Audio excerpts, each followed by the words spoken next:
कहीं प्रासंगिक है और ललई सिंह यादव को सच्ची श्रद्धांजलि तभी होगी जब हम उनके बताए गए रास्ते पर चलें, उनके विचारों को जन तक पहुंचाने का कहीं न कहीं काम करें।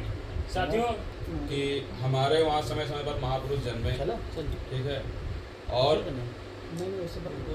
ललई सिंह यादव जी, काशीराम जी, दीना भाना वाल्मीकि जी, बाबा साहब ज्योतिबा फूले, तमाम हमारे महापुरुष जन्मे रहे समय समय पर, जो हम लोगों को आगे मार्ग दिखाते रहे, हम लोग काम करते रहे और हम लोग ने उस पर कभी अच्छे से थोड़ा बहुत काम भी किया। अगर हम लोग और अच्छे से काम करेंगे तो हम लोग और भी कर सकते हैं। जैसे अभी इनकी प्रेस नई छप रही थी, आज हम लोग के पास इतने संसाधन हैं, हम लोग काम कर सकते हैं।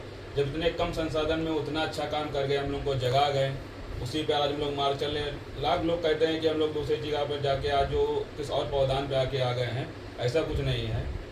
7वीं 8वीं पढ़े थे ललई सिंह यादव जी, पर ये जानकार थे, जाने कि हमको अपने समाज के लिए काम करना है। आज तो हम लोग काफ़ी लोग ग्रेजुएट हैं, इंटर हैं, ठीक, उसके बाद भी हम लोग समाज के लिए उतना ही थोड़ा सा अगर इनका एक उंगली भर का हम लोग काम कर लेंगे तो हमारे समाज में परिवर्तन हो जाएगा। सबसे अच्छी बात तो ये है कि हमारे महापुरुषों में वो नहीं हुए जो नवरत्न थे किसी के दरबार में, दिया नवरत्न नहीं थे हमारे किसी दरबार में।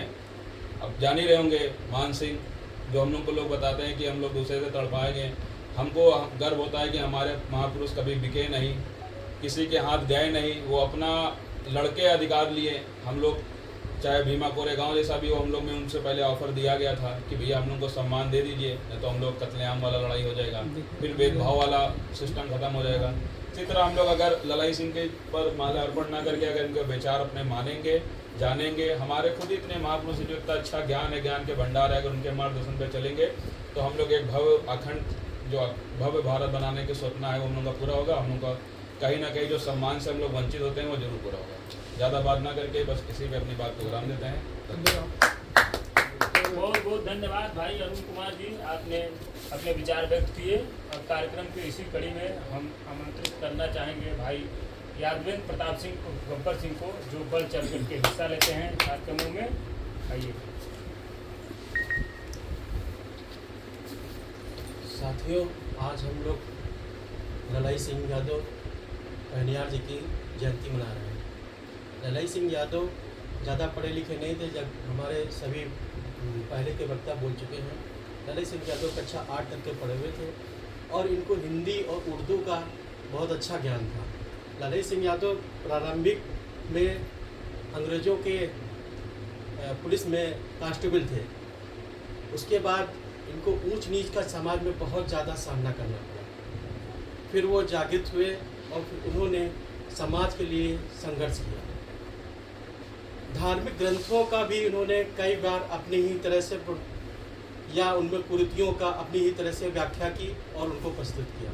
सच्ची रामायण, और फिर एक और पुस्तक उन्होंने लिखी, शोषितों पर धार्मिक डकैती, शोषितों पर राजनीतिक डकैती।